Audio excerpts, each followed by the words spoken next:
and anxiety about a disease can be overwhelming. The outbreak of coronavirus and the increasing cases of death have elicited so much fear that experts have warned that fear kills faster than the disease. As the world battles coronavirus pandemic, observers say various restrictive measures could impact negatively on the mental health of individuals.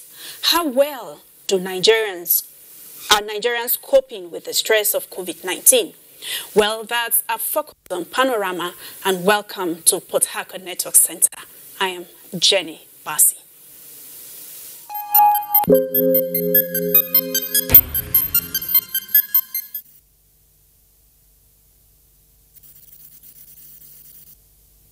You're welcome back.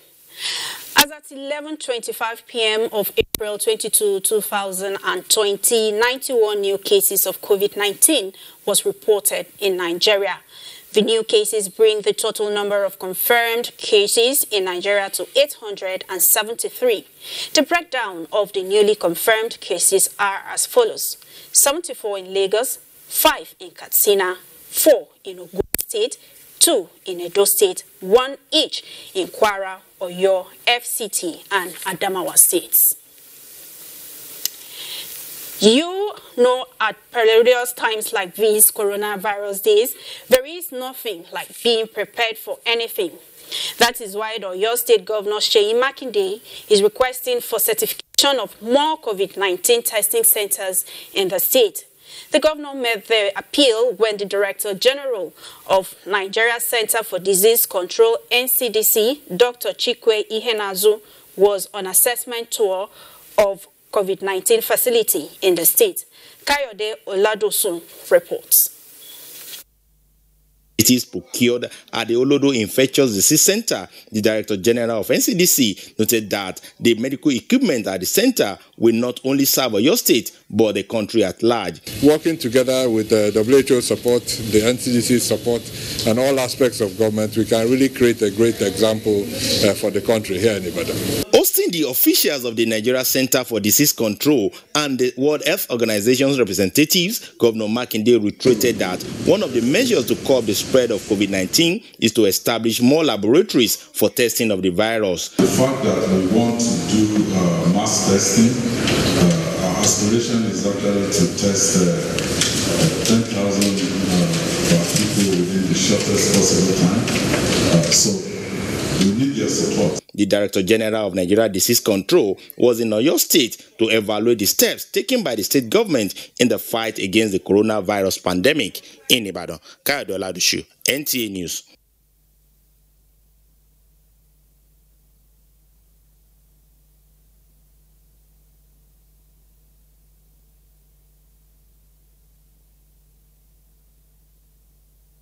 All right, that's the much we can take from Port Harcourt with Jenny. Let's continue Panorama here.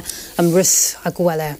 The Presidential Task Force on COVID-19 has appealed to state governments to ensure compliance with the directives by the Sultan of Sokoto for Muslims to avoid congregational prayers during the coming Ramadan period.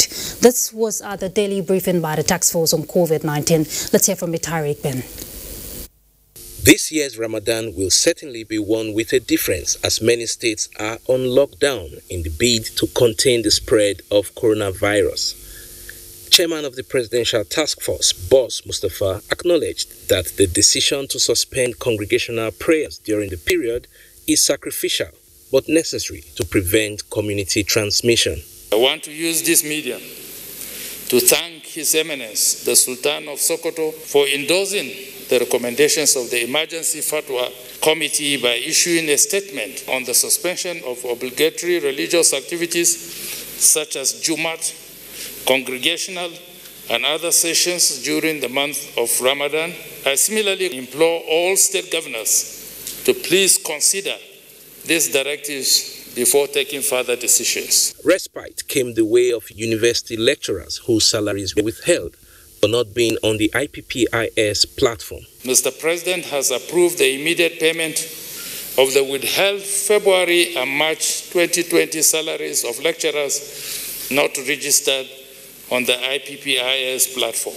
All Vice Chancellors are to revalidate the BVN of the affected lecturers before the Accountant General of the Federation can carry out the payments. On the spate of community transmission of coronavirus in the country, the task force says its satellite is on Kano and other high-risk states. Federal Ministry of Health, through the Chief Consultant Epidemiologist, has been with the Public Health Department of Kano State to find out what was true about the news of burials going on there.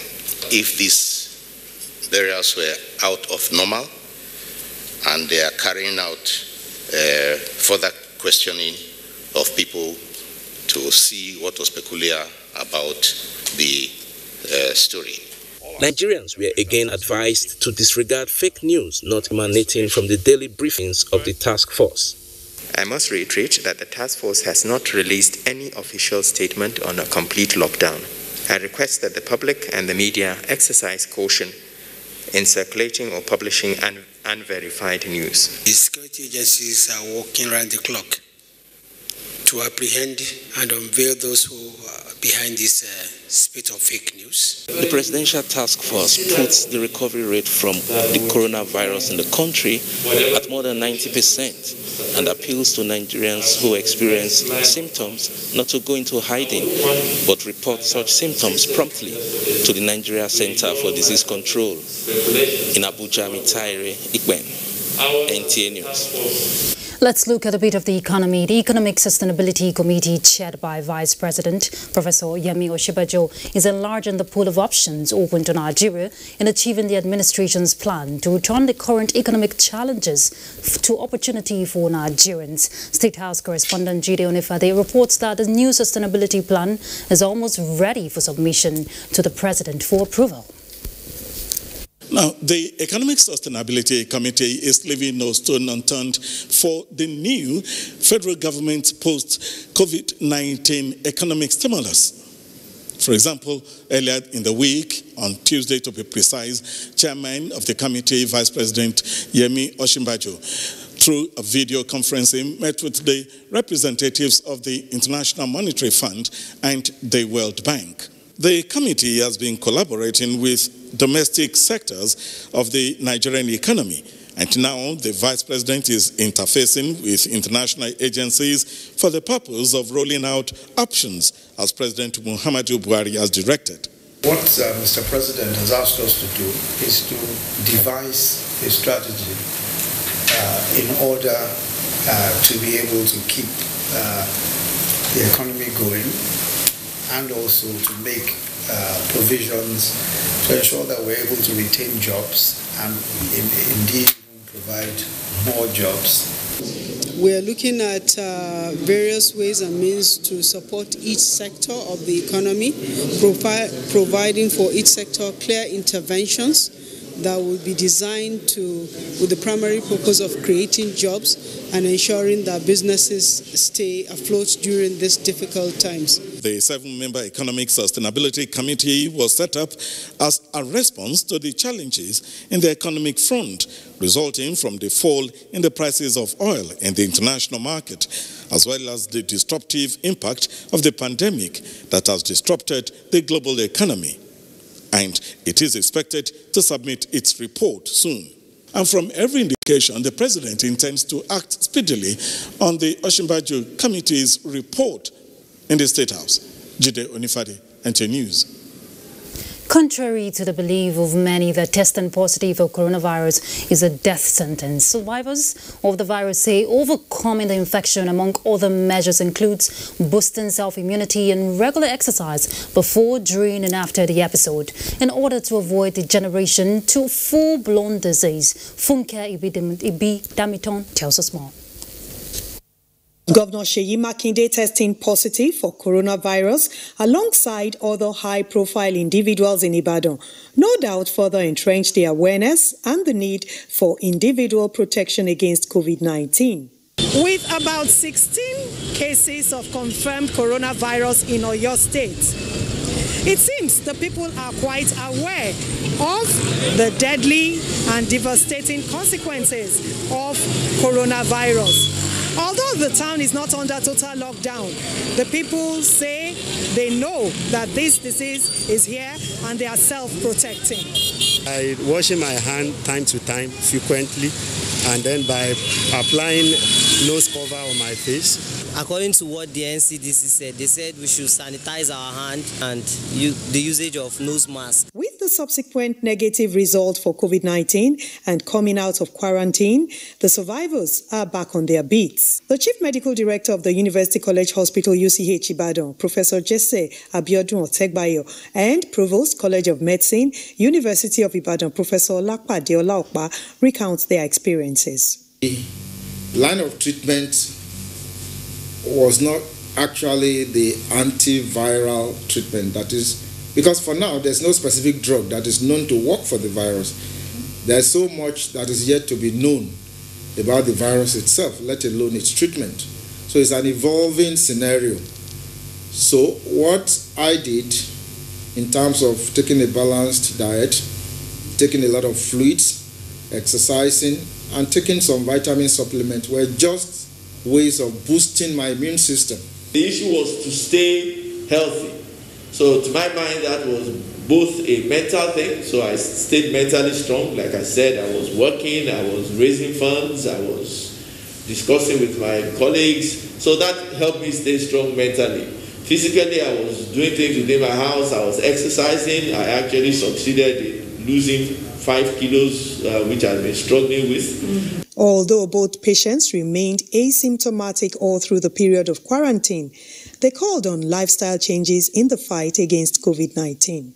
In Ibadan, Funke Ibidamito, NTA News.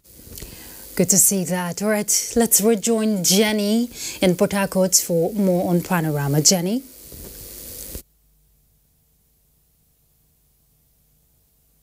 The coronavirus crisis and the restrictive measures that many countries, including Nigeria, are taking to contain the spread tend to have a negative impact on people's mental health and well-being. Chide Beronya in this report sought experts' opinion on how to support people's mental well-being amid COVID-19. Around the world, most people are counting up the number of days they have been on lockdown, unable to leave their homes for work and engage in routine activities before the outbreak of COVID-19. Although the reason for the lockdown is to curtail the spread of COVID-19, the fear, stress, depression, anxiety, loss of loved ones, and loneliness occasioned by it have been overwhelming. The situation, no doubt, has resulted to emotional breakdown in some adults and children. Respondents say the burden of this pandemic on the mental health of people is taking a negative posture that requires urgent attention. The issue of abuse in the homes has increased because people who naturally will let off steam by going out are now finding themselves together and they can't go out again, and the little thing they lash out on the other one. So we can get psychologists to begin to do public education. Right now, if a man will eat for 2 or 3 days, it will become a madman. Now, see the way since morning, I never I'm not a madman. So many persons do not have cash to sustain them in their homes. So what do you want these people to do? You find out that they slip into depression. They begin to think out how to solve their many problems. The consensus is that the mental health effects of COVID-19 is as important to address, likewise that of the physical health effects. Therefore, it is imperative for government to include mental health and psychosocial responses in their plans to address the COVID-19. In Port Harcourt, Chidiebere Onya, NTA News. And here in the studio to provide perspective on coping with mechanism in the face of COVID-19 is Dr. John Danagugu. You're welcome to the program, Doctor. Thank you very much. Now, can you tell us briefly what mental health is all about? What is mental health? Mental health is about how you think and your mental well-being, the way the person responds to situations in his life mentally. And once you find the person is not responding very well, then you know that that person is mentally ill. Okay, like depression, the person is depressed. Like now, the coronavirus makes people depressed because of the associated lack of work. Idleness itself is a boring phenomenon. And then number two, the poverty. And for those who are daily paid artisans, the hunger associated with it when they are not well paid or they don't see anything to do and to feed their families. So we advise the government to bring some palliatives, like feeding, food and monetary palliatives for the masses, and then especially these artisanal workers. Okay. And then secondly, people should do exercise. People should do more creative activities in their home, because the idle man is the devil workshop. And people should do more studies through the IT and online platforms, and people should pray more, meditate more, and have faith and hope in God. And once you see any symptomatology of COVID-19 amongst anybody around you, neighbors, family members, you should immediately call the NCDC lines for them to provide an ambulance to evacuate the person to limit the spread. Okay, so what are the manifestations of coronavirus pandemic? The manifestation in people are coughing incessantly, sneezing, difficulty in breathing, weakness. The person might vomit, and many of them you find out that they become so weak. But once you see somebody coughing more than 5 to 10 times in a period of 3 to 5 minutes, you should suspect that person. Let that person go for the screening, and then let the person also self-isolate until and be quarantined until the results come out to prove that the person is positive or negative. So what mechanism should people adopt in the face of coronavirus? Number one is social distancing. You should be about 1 meter or 5 feet away from every other individual. We should not be congregating any longer, whether you're a Christian or a Muslim. Okay. We should wash our hands. We should use hand sanitizer to wash from our fingers to our elbows. And then also we should observe the utmost self-hygiene. And if you notice anybody that is sneezing or coughing, you should immediately avoid the person. And this process of people packing up into buses and taxis should be avoided or, campaigned against, so that this thing doesn't spread like fire. Then those who are living in overcrowded houses, some of them should live on sleep out of the overcrowded houses, because in some water sites and slums in Port Harcourt and Lagos, you see some 5 to 10 persons stay in one room. That is very, very disadvantageous and will speed up the rate of infection of COVID-19. Okay, doctor, since we do not have the luxury of time, do you have any final words for the people? Yes, this thing is very serious. Right now, the number has passed 800 in Nigeria. It is killing people massively in America and Europe. We should take adequate care of our health and also obey the precautionary measures. Thank you. Thank you very much, doctor, for coming on the program. Panorama continues with after the break.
Many thanks for staying tuned. The Nigeria Governors Forum is sustaining far-reaching measures in coping the spread of coronavirus pandemic. Abubakar Usman Akwanga reports that the commitment was strengthened during the forum's 6th teleconference meeting.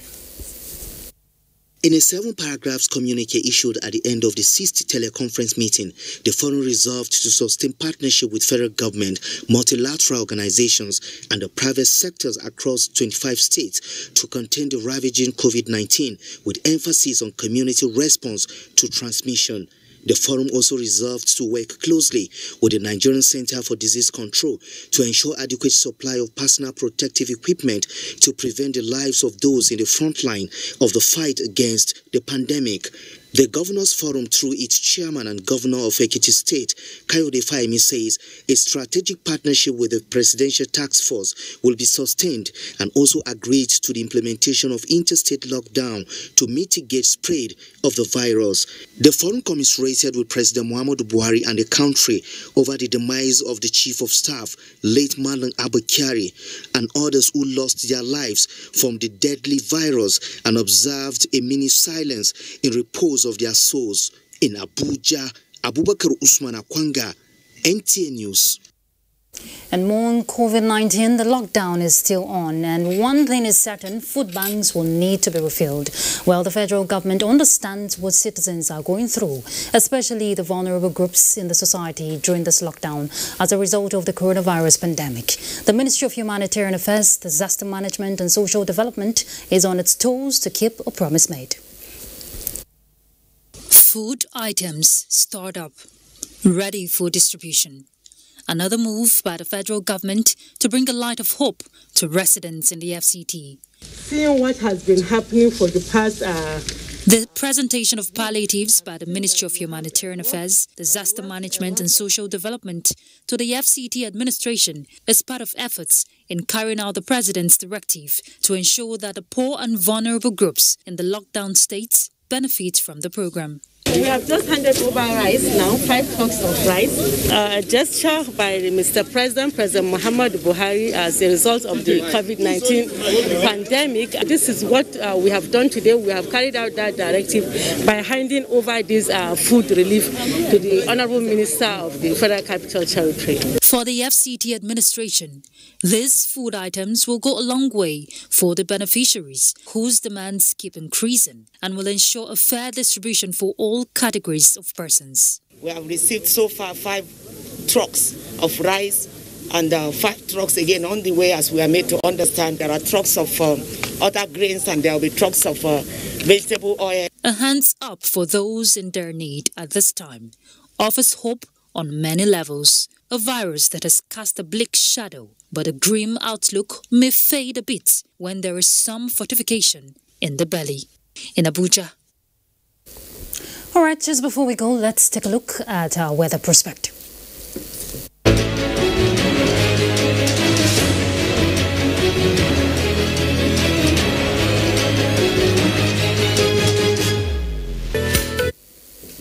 And that's it on Panorama. Thanks for your company. Do endeavor to always stay safe. I'm Ruth Aguele. Bye.